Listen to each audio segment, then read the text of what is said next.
తైలాభిషేకారాధన ప్రజలకు ముఖ్య గమనిక. దయచేసి ముందు రోజు ఎవరు ప్రార్థనకు రావద్దు. ఏ రోజు తైలాభిషేక ఆరాధనకు ఆ రోజు మాత్రమే రావలెను గమనించగలరు. తాడేపల్లిగూడెం పరిసర ప్రాంత ప్రజలకు శుభవార్త.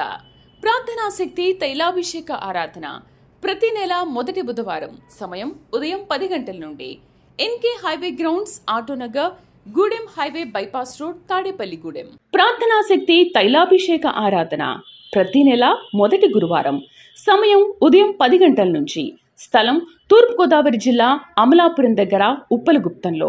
ప్రార్థనాశక్తి తైలాభిషేక ఆరాధన ప్రతి నెల మొదటి శుక్రవారం. స్థలం అడబాల గార్డెన్స్, ఎల్ఎన్టీ బిల్డింగ్స్ పక్కన, పెంకులపాడు రోడ్డు, పాలకొల్లు.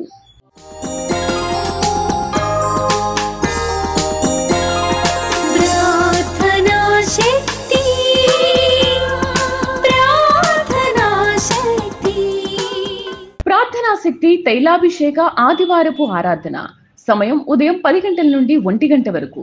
స్థలం వైస్రాయ్ గార్డెన్స్, జూబ్లీ బస్టాండ్ ఎదురుగా, సికింద్రాబాద్. ప్రార్థనాశక్తి తైలాభిషేక ఆరాధన ప్రతి నెల 2వ మంగళవారం సమయం ఉదయం 10 గంటల నుండి Shri convention hall, CR Reddy women's college, Vatluru, Eluru. ప్రార్థనాశక్తి తైలాభిషేక ఆరాధన ప్రతి నెల 2వ బుధవారం సమయం ఉదయం 9 గంటల నుండి.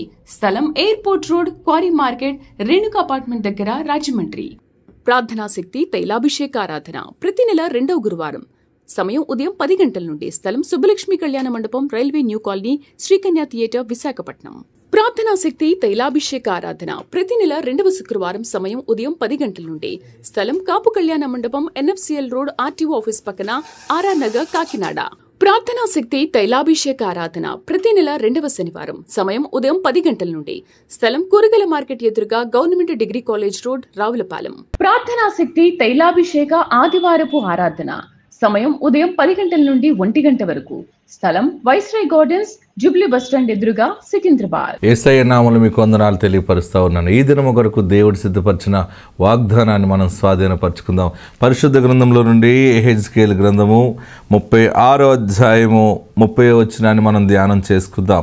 యెహెజ్కేలు గ్రంథము 36వ అధ్యాయము 30వ వచనం నేను చదువుతున్నాను. మీరు కూడా నాతో కలిసి చదవటానికి సిద్ధపడండి. నోట్ చేసుకోండి. ప్రతిదిన వాగ్దానాన్ని మీరు నోట్ చేసుకుంటూ ఉన్నారు. దేవుడు మీ పక్షంగా ఉన్నాడు కనుకనే ప్రతిరోజు వాక్యం ద్వారా ప్రభు నిన్ను బలపరుస్తూ ఉన్నారు. యెహెజ్కేలు గ్రంథము 36వ అధ్యాయము 30వ వచనం.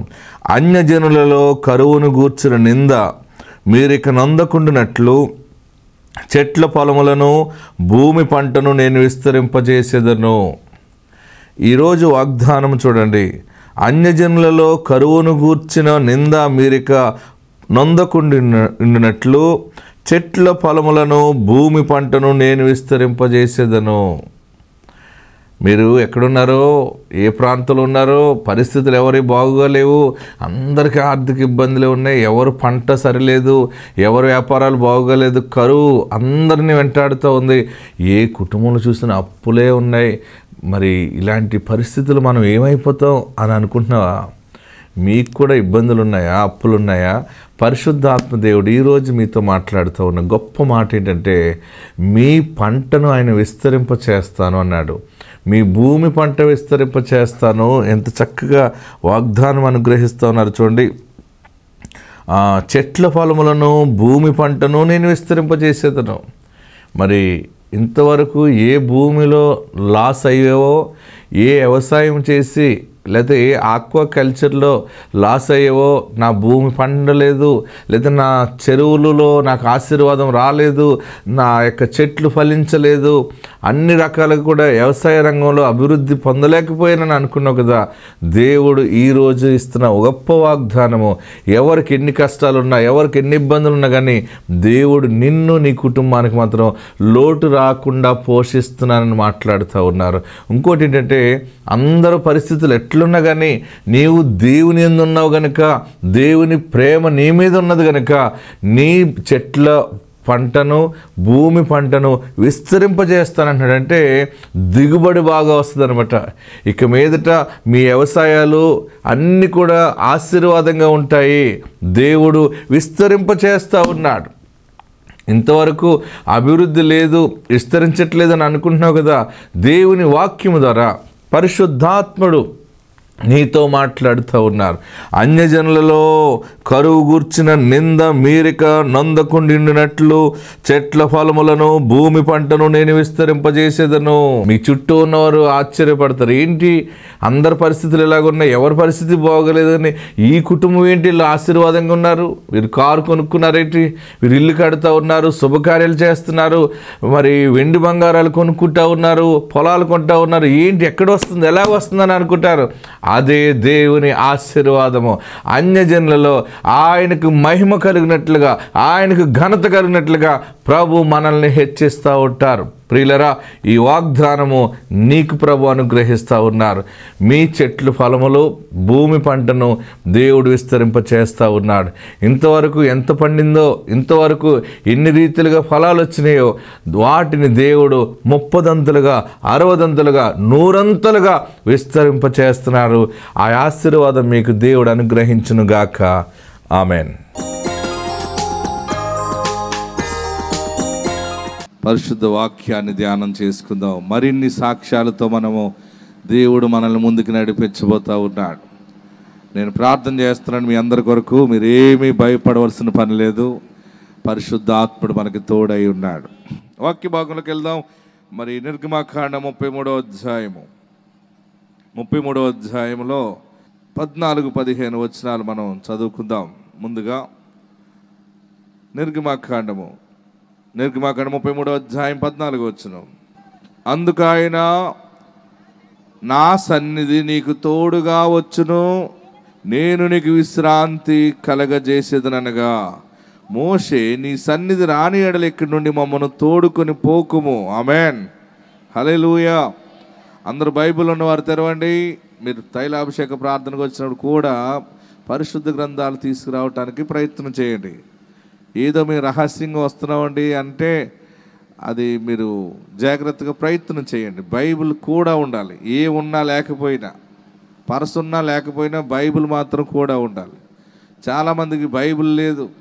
మేకప్ కిట్ ముందుంటుంది, అది ఉందా లేదా, లిప్స్టిక్ ఉందా,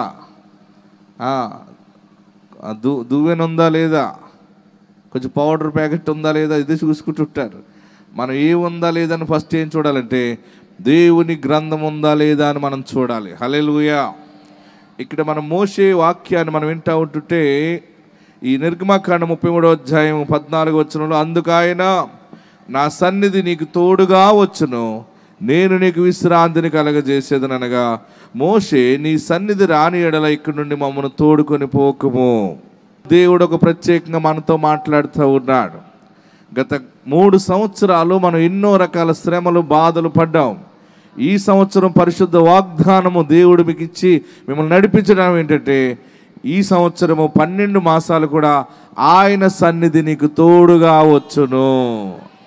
మోషే అంటున్నాడు, నన్ను తీసుకుని వెళ్ళాలంటే మోషేతో దేవుడు చెప్పాడు, నువ్వు వెళ్ళు, నేను వస్తాను, నువ్వు వెళ్ళు, నా సన్నిధి నీకు తోడుగా ఉంటుంది. ఒక చోట అన్నాడు మోషే, సన్నిధి తోడుగా ఉంటుంది అని అంటున్నావు, ఎలా ఉంటుంది సన్నిధి? ఎవరైనా ఒక మనుషుడు నాతో వస్తాడా? నువ్వేదైనా ఒక మనిషిని నాతో పంపిస్తావా అని మోషే దేవుని సన్నిధిని మాట్లాడుతూ ఉన్నాడు. పైన మనం చూస్తూ ఉంటుంటే చూడండి 12వ వచనం, మోషే యెహోవాతో ఇట్లా నేను చూడుము, ఈ ప్రజలను తోడుకొని పొమ్మని నీవు నాతో చెప్పుచున్నావు గాని నాతో ఎవరిని పంపెదవో అది నాకు తెలుపలేదు. హల్లెలూయా, హల్లెలూయా. మోషే తన జీవితంలో ఎంతో నలిగిపోయిన మనుషుడు. మోషే రాజు కుటుంబంలో పెరిగినవాడు. తర్వాత రాజు కుటుంబాన్ని విడిచిపెట్టి ఆయన వేరే ప్రాంతానికి వచ్చాడు. ఆ ప్రాంతంలో పెళ్లి చేసుకున్నాడు. వారింటికి ఉన్నటువంటి గొర్రెలను ఈయన కాపాడుతూ ఆ ఇంటికి ఒక కాపరిగా ఉన్నాడు. 80 సంవత్సరాల వయసు వచ్చింది మోషేకి. 80 సంవత్సరాల వయసు వచ్చినప్పుడు వైరాగ్యం మాటలు మాట్లాడాడు మోషే. వైరాగ్యం ఎప్పుడు వస్తుంది? ఇప్పుడు చాలామంది 55 సంవత్సరాలు దాటేటప్పటికి ఏమో మేము ఎంతకాలం బ్రతుకుతామో ఏంటో, నేను ఉండగా నువ్వు పెళ్లి చేసుకో, పిల్లోడా నువ్వు పెళ్లి చేసుకో, 50 నుంచే మొదలెడుతున్నారు చాలామంది. ఏమి ఎప్పుడు చచ్చిపోతాం, ఏదైనా కరోనా వచ్చి చచ్చిపోతామేమో, నేను ఉండగానే నీ మీద అక్షింతలు వేయాలనుకుంటా ఉన్నాను. ఇలాంటి మాటలు మనకు వచ్చేస్తూ ఉంటుంటాయి. 50 నుంచి 55, 60, 70 సంవత్సరాలు వచ్చినప్పటికి షుగర్ వచ్చేసింది, బీపీ వచ్చింది, బ్రతకనో ఏ రోజు ఎలాగుంటుందో నాకు తెలియదు, నీ కళ్యాణం చూసి నేను చనిపోవాలనుకుంటున్నాను అని, అంటే వైరాగ్యం మాటలు వస్తాయి. నేనుండగా నువ్వు ఇల్లు కట్టుకోవాలి, నీకు ఇల్లు ఉందనేది ఒకటి నేను చూసానంటే చాలని మాటలు మాట్లాడుతూ ఉంటుంటాం.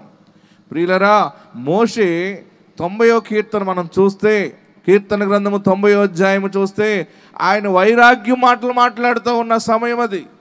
ప్రభువా, తరతరములకు మాకు నివాస స్థలము నీవే, పర్వతాలు పుట్టక మునుపని, ఇలాంటి వైరాగ్య మాటలు. ఎప్పుడైతే మనిషిలో బలము తగ్గిపోతుందో, ఈ మనిషిలో ఉన్న ఆత్మ వెళ్ళిపోతుంది అనిపించుకుని మనిషి ప్రిపేర్ అవుతూ ఉంటుంటాడు, సిద్ధపడిపోయి.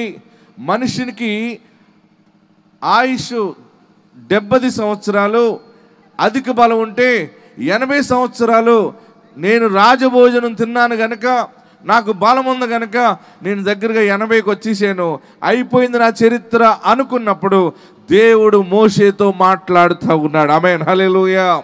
ఏమైపోయింది అనుకుంటున్నావు మోషే అంటే, అవునయ్యా, మరి 70 సంవత్సరాలు, అధిక బలం ఉంటే 80 సంవత్సరాలు, అన్నీ కూడా జాయింట్లు మెత్తబడిపోయినాయి, అంత నా పరిస్థితి మారిపోయిందని దేవుని ఎదుట చెబుతూ ఉంటుంటే దేవుడు అన్నాడు, నేను నిన్ను అభిషేకిస్తా ఉన్నాను. ఆమేన్. నేను నీకు తోడుగా ఉన్నాను.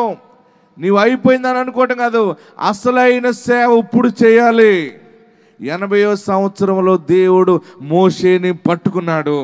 40 సంవత్సరాలు ఇశ్రాయేలీయులకి నాయకుడిగా దీవించి నడిపించి వాడుకున్నాడు. అక్కడికి మోషేకి 120 సంవత్సరాలు వచ్చింది. ఆమేన్. కొన్ని సంవత్సరాలు మనకున్నటువంటి చీకటి సమస్యలను బట్టి మనం వైరాగ్య మాటలు మాట్లాడుతూ ఉంటుంటాం. బహుశా మొన్నటి వరకు అలా మాట్లాడేవేమో, ఇప్పుడు కూడా ఆ మాటలు మాట్లాడుతున్నావేమో. దేవుడు నీతో మాట్లాడుతూ ఉన్నాడు. దేవుడు నిన్ను నాయకత్వంలోనికి నడిపించబోతూ ఉన్నాడు. దేవుడు నిన్ను ఇచ్చువానిగా చేయబోతూ ఉన్నాడు. అనేక మందికి ఆశీర్వాదకరంగా ఉండబోయే మనిషిగా దేవుడు నిన్ను నిలబెడతా ఉన్నాడు. దేవాది దేవుడు పరిశుద్ధాత్ముడు మాట్లాడుతున్న గొప్ప మాట ఏంటంటే, నా సన్నిధి నీకు తోడుగా వచ్చును. ఆమేన్. బలహీనంగా ఉంది, ఏదో ఒక రోగం నన్ను వెంటాడుతూ ఉంది, నా జీవితం ఎలాగుంటుందో ఏమో, ఎలాగో అలాగ బ్రతికేం, కానీ మీరెలా బ్రతుకుతారని బిడ్డలను చూచి ఏడుస్తూ ఉన్నావేమో. దేవుడు నీతో మాట్లాడుతూ ఉన్నాడు, నా సన్నిధి నీకు తోడుగా వచ్చును. మోషే అంటున్నాడు 12వ వచనంలో, మోషే యెహోవాతో, ఇట్లా నేను చూడుము, ఈ ప్రజలను తోడుకొని పొమ్మని నీవు నాతో చెప్పుచున్నావు, కానీ నాతో ఎవరిని పంపెదవో అది నాకు తెలుపులేదు. మనందరికీ వాగ్దానాలు ఉన్నాయి. నూతన సంవత్సర వాగ్దానం ఉంది, ఈ వాగ్దానం ఉంది. దేవుడి సేవకుడి ద్వారా టీవీలో దేవుడు వాగ్దానం ఇచ్చిన వాగ్దానాలు ఉన్నాయి, ఎన్నో వాగ్దానాలు ఉన్నాయి.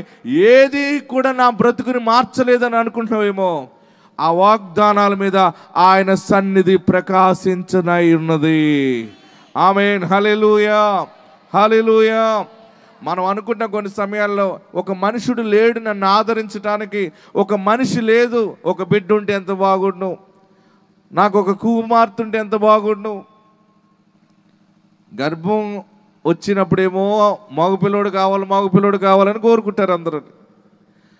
2 మగపిల్లలు పుట్టిన తల్లి మొన్న అంటుంది, అనవసరంగా మగపిల్లల్ని కన్నాను పాస్టర్ గారు అంది. ఏమ్మా అన్నాను, ఒక్క ఆడబిడ్డ ఉంటే ఆ లోటు ఎవరు తీర్చరండి అంది. హల్లెలూయా. అన్నీ అయిపోయాక కొడుకు కట్నం తీసుకుని ఖర్చుపెట్టాక వస్తుంది ఇప్పుడు. ఏది అందరు కొడుకులు కట్నాల కోసమే కొడుకులను అడుగుతుంటారు కొంతమంది. ఏ కొడుకు ఏ తల్లిని చూడట్లేదు, ఎవరిని చూడట్లేదు.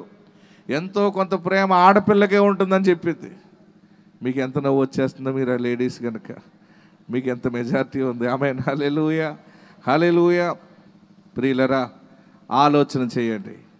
మనం అనుకుంటాం వారుంటే బాగుండు, వీరుంటే, ఎవరున్నా ఎవరు చూడరు, దేవుడే నిన్ను చూచేవాడు. ఆమేన్, హల్లెలూయా, హల్లెలూయా. కోడలు చూడదు. పెళ్ళైన కొత్తలో మాత్రం అత్తగారు అంటది, మా కోడలు దేవతండి అందొక ఆమె. మంచిగా ఉన్నారమ్మా, నేను బాగున్నా పాస్టర్ గారు అంది. ఆ కోడల్ని కాలు కింద ఎట్టకుండా చూసుకుందంటే అత్తగారు. 6 నెలల తర్వాత చర్చికి ఆమె కొత్త వస్తుంది. ఏమో మీరు ఒక్కరు వచ్చారు, కోడలేదన్నాను. మా ఇదారు కోడలు పాస్టర్ గారు దెయ్యం అండి బాబోది. నేను వాళ్ళ ఇంటికి వెళ్ళినప్పుడు సువార్తకి వెళ్ళాను. ఏమ్మా నువ్వు దెయ్యం అంట కదా అన్నాను. ఎవరన్నారు పాస్టర్ గారు నేను దెయ్యం అని? మీ అత్తగారు అన్నది అన్నాను. ఈ గదిలోంచి వాళ్ళ అత్తగారు వచ్చి అదేంటి పాస్టర్ గారు మీరు అలా చెప్తున్నారేంటి, మరి అన్నావు కదా చెప్పేసాను అన్నాను. అంతే, ఇంకా వంకర లేదు సత్యానికి అన్నాను. వాళ్ళిద్దరు కాసేపు దెబ్బలాడుకున్నారు. నేను అలా చూశాను. పాస్టర్ గారు ఏంటి ఇలా చెప్పొచ్చా అండి, మనసులో పెట్టుకోవాలండి. నేను ఎందుకు మనసులో పెట్టుకుంటానమ్మా, ఉన్నది ఉన్నట్టు చెప్పేసాను. మరి అప్పుడు దేవత అన్నావు, అప్పుడు దేవత అని చెప్పేశాను. ఇప్పుడు దెయ్యం అన్నావు, దెయ్యం అని చెప్పేసాను అన్నాను. అప్పుడు వాళ్ళిద్దరిని కూర్చోబెట్టి, ఒక సమయంలో నీ అత్తగారు నిన్ను దేవత అని చెప్పింది, ఇప్పుడు దెయ్యం అంటుందంటే కారణం ఏంటి అని వాళ్ళిద్దరిని కూర్చోబెట్టి పంచాయతీ పెడితే, అప్పుడు ఇద్దరికి వాక్యం చెప్పాక ఇద్దరు ఎక్కెక్కిబడి ఏడ్చి, ఇద్దరు ఒకరిని ఒకరు క్షమించమని అడిగి, యేసయ్య నామంలో ఒకరికి ఒకరు తగ్గింపు జీవితం కలిగి కలిసి జీవిస్తూ ఉన్నారు. మా ఆరాధనకి కోడలు అత్తగారు ముందు వచ్చేస్తూ ఉన్నారు. ఇప్పుడు పాటలు పాడేస్తున్నారు వాళ్ళు. ఆమేన్ హల్లెలూయా. యేసయ్య వాక్యం ఎక్కడ ఉంటుంది అక్కడ సమాధానం ఉంటుంది. అప్పుడు అంటది ఆమె, పాస్టర్ గారు మీకు ఏమి కష్టం కొంచెం చెప్పుకోకూడదండి అంది. ఏమ్మా నన్ను, మీ నోట్లో అసలు ఒక మాట ఆగట్లేదు అంది.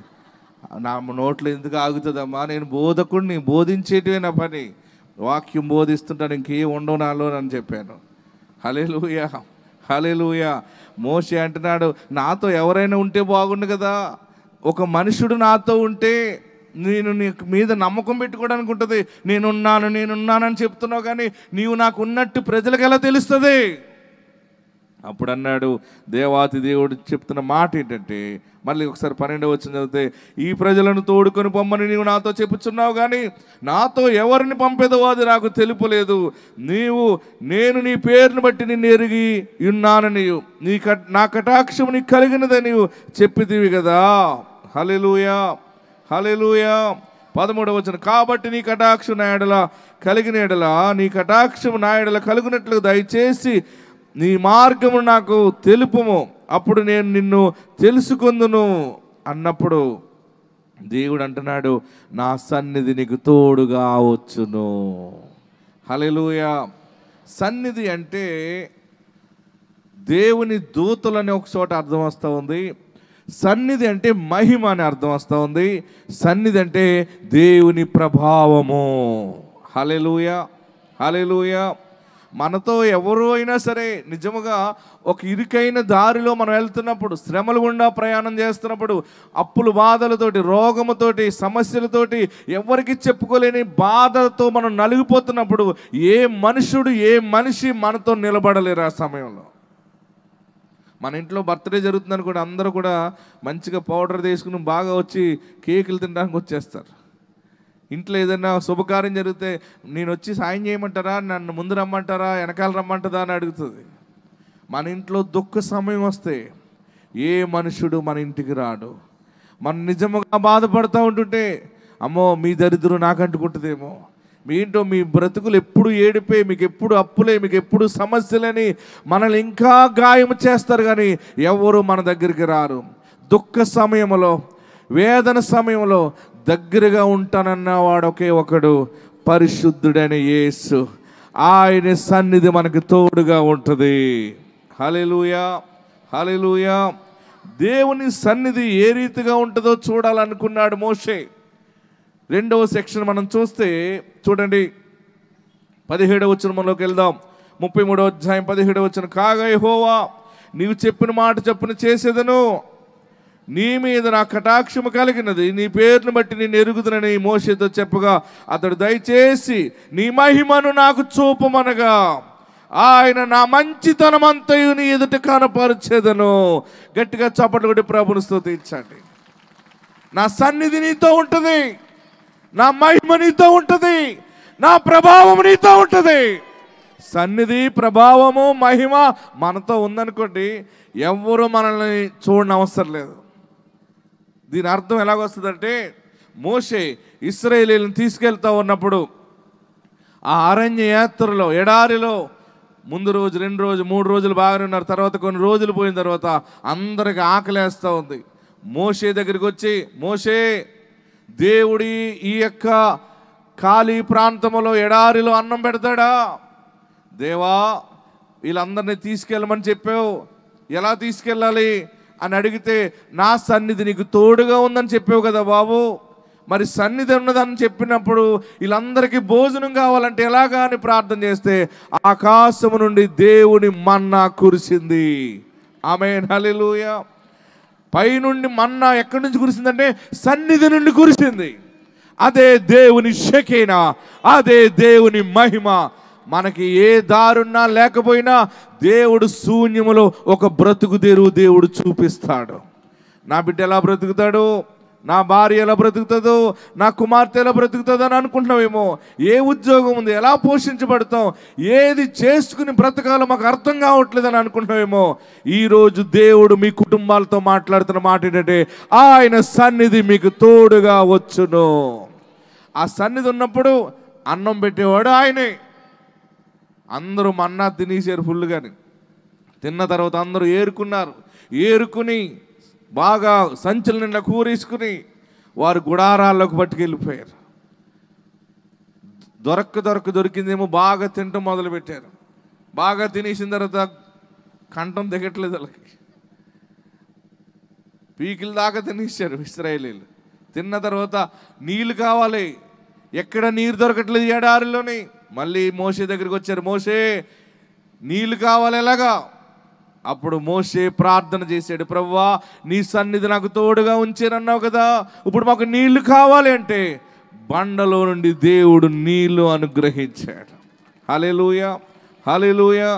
ఎక్కడ క్లిష్ట పరిస్థితి ఉంటుందో, ఎక్కడ ఏ దారి లేకుండా అన్ని దారులు మూసిపోతాయో అప్పుడే దేవుని దారి ఓపెన్ అవుతుంది మనకి. ఆమేన్. ఎప్పుడైతే నానే వాళ్ళందరూ కూడా దూరం అయిపోయారో, నీ సొంతమైన వాడు యేసు ప్రత్యక్షత నువ్వు చూస్తావు. ఆమేన్. ఈ సంవత్సరము దేవుడు మీకు ఇచ్చిన గొప్ప వాగ్దానం, మీరు ఎక్కడికి వెళ్ళినా ఏ పని చేసినా ఒక మహిమ మీరు చూస్తారంతే. ఉన్న కొంచెమే కదా ఎలా బ్రతుకుతాం, ఎలా పెళ్లి చేస్తాం, ఇది ఎలా చేస్తాం అని అనుకుంటావు. దేవుడు దానినే మహిమ ద్వారా ఆశీర్వదిస్తాడు. ఆమేన్, హల్లెలూయా, హల్లెలూయా. భయపడవలసిన పని లేదు. మీరందరూ ఒకటే అడగండి, ఎవరో ఉన్నారు ఎవరో కావాలని అడగటం కాదు, నాకు నీ సన్నిధిని అనుగ్రహిస్తున్నందుకు నీకు వందనాలు బాబు అని. నువ్వు పొలం వెళ్ళినప్పుడు, వ్యాపారానికి వెళ్ళినప్పుడు, ఉద్యోగానికి వెళ్ళినప్పుడు నువ్వు లేచి ప్రార్థన చేసి, నీ సన్నిధి నాతో ఉన్నదని నమ్ముతున్నానయ్యా, నీ సన్నిధి నుండి అద్భుతాలు జరిగించని ప్రార్థన చేయి. నువ్వెక్కడికి వెళ్ళినా సరే నీ శిరస్సు మీద ఆ షెకీనా వస్తూనే ఉంటుంది. ఆమేన్, హల్లెలూయా. అందరు గట్టిగా హల్లెలూయా చెప్పండి. కొన్ని సమయాల్లో ఎంతో డ్రై అయిపోతూ ఉంటుంది, చేతిలో ₹1 లేకుండా అయిపోతుంది. మనల్ని చాలామంది మోసం చేస్తారు. ఎవరు మోసం చేసి ఎన్ని చేసినా కానీ ఆ సమయంలో ఒంటరి అయిపోయినప్పుడు మాత్రం ఈయన మాత్రం నీకు జంటగా ఉంటాడు. వారిలో ఒంటరైన వాడు 1000 మంది అగును, 1000 మంది 10,000గా మారును. ఎక్కడున్నవారు అక్కడ తలలు వంచి కళ్ళు మూసుకుని ప్రార్థనలోకి రండి. మీరు దూరంగా ఉన్నవారు అందరూ కూడా తలలు వంచి కళ్ళు మూసుకుని జీవముల దేవుని సన్నిధానంలో ప్రార్థన చేద్దాం. హల్లెలూయా. ప్రభువా, నీ ప్రవక్తను మేము చేర్చుకుంటూ ఉన్నాం. ప్రవక్త అని ప్రవక్తను చేర్చుకునేవాడు ప్రవక్త ఫలం పొందనని దేవుని వాక్యంలో మత్తయి సువార్త 10:42-43 వచనంలో కనబడుతూ ఉంది. నీతిమంతుడిని చేర్చుకునేవాడు నీతిమంతుని ఫలం పొందుతాడని. నీతిమంతుడైన వాడు యేసుక్రీస్తు. యేసుక్రీస్తు ద్వారా రక్షణ ఫలము కలుగుతుంది, పరలోక మోక్షము కలుగుతుంది. ప్రవక్త అని ప్రవక్తను చేర్చుకున్నాడు ప్రవక్త ఫలం పొందును. ప్రవక్త ఫలం అంటే భూలోక భాగ్యము, నెమ్మది, ఆరోగ్యము, శాంతి. దైవజనుడు దేవుని సువార్తను ప్రకటిస్తూ ఉండగా గొప్ప కార్యములు దేవుడు జరిగిస్తాడు. యేసు ప్రభు వారిని రక్షకుడుగా అంగీకరిందాం. యేసయ్యా, నాకు తెలుసో తెలియక నీకు దూరంగా జీవించాను, ఇన్ని గొప్ప కార్యాలు చేస్తున్నావు, నీవే మాకు లేకపోతే మేము ఏమైపోతామో బాబు, నీ కృప లేకపోతే ఏమైపోతామయ్యా. అందరూ 2 చేతులు ఆకాశం వైపు చాపి నీ సన్నిధి నాకు దయచ్చే, నీ ఆత్మాభిషేకం నాకు దయచ్చే. స్ట్రైట్గా మన చేతులు పైకి ఎత్తుదాం. మన చేతులను ఆయన సన్నిధి తాకుతుంది. ఆయన సన్నిధి మన చేతులను మన శిరస్సును తాకునే ఉన్నది. అందరూ 2 చేతులు పైకెత్తి, యేసయ్యా నీ సన్నిధి నాకు కావాలి. ఈరోజు దేవుడు నీతో మాట్లాడి ఉన్నాడు. ఆయన మంచితనము నీకు కనుపరుస్తానని మాట ఇచ్చాడు. ఆయన మంచితనం ఏంటంటే నువ్వు ఆనందంగా జీవించటమే. ఇంక నువ్వు ఏడవటం ఆయన మంచితనము కాదు. నీకు నీవుగా వేదన చెంది కృంగిపోవటం ఆయన మంచితనము కాదు. ఎక్కడ కృంగిపోయావో, ఎక్కడ సిగ్గుపరచబడుతున్నావో అక్కడ తలగాని నేను నిలబెట్టడమే ఆయన మంచితనమై ఉన్నది. ఎక్కడ దరిద్రం ఎత్తిపోయావో, ఎక్కడ బలహీనంగా ఉన్నావో, ఎక్కడ అవమానముతో ఉన్నావో, హల్లెలూయా, ఎక్కడ అవమానపరచబడ్డావో అక్కడే నిన్ను తలగా చేస్తానని మాట్లాడావు కదా. నీ వాగ్దానం ఈ బిడ్డల పట్ల నెరవేర్చండి. ఏ తోడు లేని వారికి, ఏ నీడ లేని వారికి నీవు తోడుగా ఉండే దేవుడవు, నీవు నీడగా ఉండే దేవుడవు, తండ్రిగా ఉండే దేవుడవు, స్నేహితుడుగా ఉండే దేవుడవు, మార్గము చూపే మార్గోపదేశకుడవు. నీ సన్నిధి బిడ్డలకు దయచేయండి, నిశ్చయముగా ఆశీర్వదించండి. బలమైన సాక్షిగా ఈ బిడ్డలు నిలబెట్టండి. కన్నీళ్లను ముత్యాలుగా మార్చండి. యేసు నామములో అడుగుచున్నాము తండ్రి, ఆమేన్.